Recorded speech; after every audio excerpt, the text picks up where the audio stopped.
అకస్మాత్తుగా వైసీపీ పార్టీకి కుడిభుజంలాగా ఉండే విజయసాయిరెడ్డి, ఆ పార్టీకి కాసేపటి క్రితమే రాజీనామా చేయటం రాష్ట్ర రాజకీయాల్లో సంచలనంగా మారింది.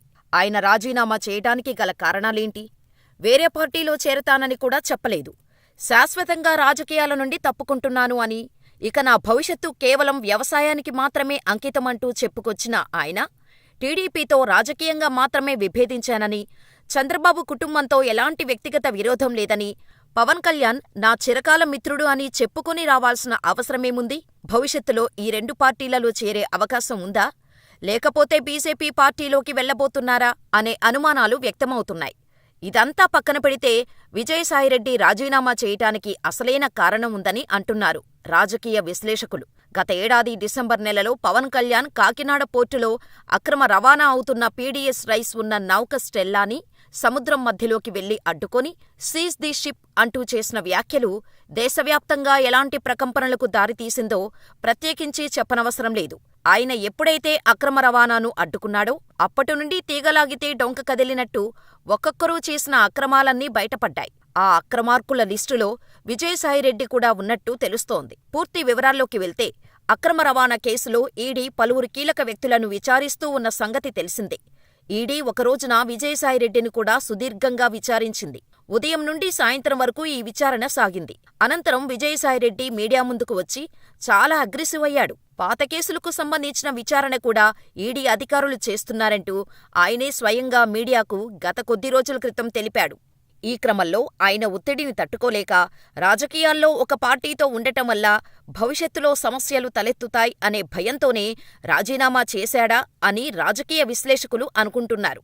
కాకినాడ పోర్టుని వైసీపీ హయాంలో మొత్తం తమ చేతుల్లోకి స్వాధీనపరుచుకొని అరబిందో సంస్థకు ఎక్కువ వాటాలు కేటాయించిన సంగతి తెలిసిందే. ఇందులో విజయసాయిరెడ్డి పాత్ర కూడా చాలా పెద్దది. ఇప్పుడు కూటమి ప్రభుత్వం తిరిగి కేవీరావుకు ఆ వాటాలు అరబిందో సంస్థ నుండి వచ్చేలా చేసింది.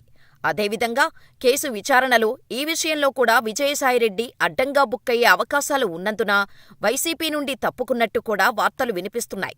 అయితే 2019 ఎన్నికల తర్వాత వైసీపీ పార్టీ దేశంలోనే అత్యంత బలమైన ప్రాంతీయ పార్టీలలో ఒకటి. మాజీ సీఎం జగన్ దేశంలోనే మోస్ట్ పవర్ఫుల్ నాయకుడు. పార్టీ 3 దశాబ్దాల పాటు అధికారంలో ఉంటుందని అందరూ బలంగా నమ్మారు. కానీ ఆ నమ్మకాన్ని ఒకే ఒక ఎన్నిక నీరుగార్చేసింది. 151 స్థానాల్లో గెలిచిన వైసీపీ పార్టీ కేవలం గత ఎన్నికలలో 11 స్థానాలకు పడిపోయింది. అయినప్పటికీ జగన్ పట్టుదలతో నిలబడి జనాల్లోకి వచ్చే ప్రయత్నాలు చేస్తున్నాడు. కానీ ఆయన మీద నమ్మకం లేక ఆ పార్టీ నాయకులు మొత్తం వెళ్లిపోతున్నారు. ఇదివరకు ఎంతోమంది వైసీపీ ముఖ్య నాయకులు ఆ పార్టీకి రాజీనామా చేసి జనసేన పార్టీలో చేరిన సంగతి అందరికీ తెలిసిందే. తాజాగా విజయసాయిరెడ్డి రాజీనామాతో మరికొంతమంది నేతలు సైతం ఆయన బాటే పడుతున్నారు.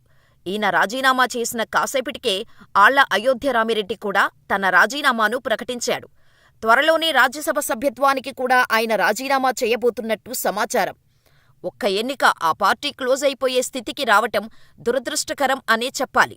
కేవలం వీళ్ళిద్దరు మాత్రమే కాదు, వైసీపీకి సీమలో పట్టుకొమ్మలాగా నిలుస్తూ వచ్చిన పెద్దిరెడ్డి రామచంద్రారెడ్డి, అదేవిధంగా ఆయన కుమారుడు పెద్దిరెడ్డి మిథున్ రెడ్డి వంటి వారు కూడా రాజీనామాలు చేయడానికి సిద్ధంగా ఉన్నారు. అదేవిధంగా ఉత్తరాంధ్ర ప్రాంతంలో బొత్స సత్యనారాయణ లేకపోతే అసలు వైసీపీ పార్టీనే లేదు. అలాంటి వ్యక్తి కూడా త్వరలోనే రాజీనామా చేసి జనసేన పార్టీలో చేరటానికి సిద్ధంగా ఉన్నట్టు తెలుస్తోంది. సీమ నుండి కేతిరెడ్డి, అదేవిధంగా నెల్లూరు నుండి అనిల్ కుమార్ యాదవ్ వంటివారు కూడా రాజీనామా చేయటానికి సిద్ధంగా ఉన్నారట. పార్టీకి ముఖ్య నాయకులు ఉండే ఇలాంటోళ్లే రాజీనామా చేస్తూ వెళ్లిపోతున్నారంటే భవిష్యత్తులో జగన్, రోజా, అంబటి రాంబాబు వంటి వారు మాత్రమే ఆ పార్టీలో మిగిలేలా ఉన్నారు. రోజా, అంబటి వంటి వారిని ఏ పార్టీ కూడా చేర్చుకోదు.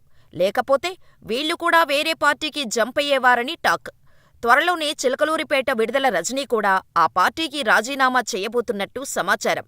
వైసీపీ పార్టీ మళ్లీ అధికారంలోకి వస్తుందనే నమ్మకం లేకనే వీళ్లంతా ఒక్కొక్కరిగా జంప్ అవుతున్నట్టు తెలుస్తోంది.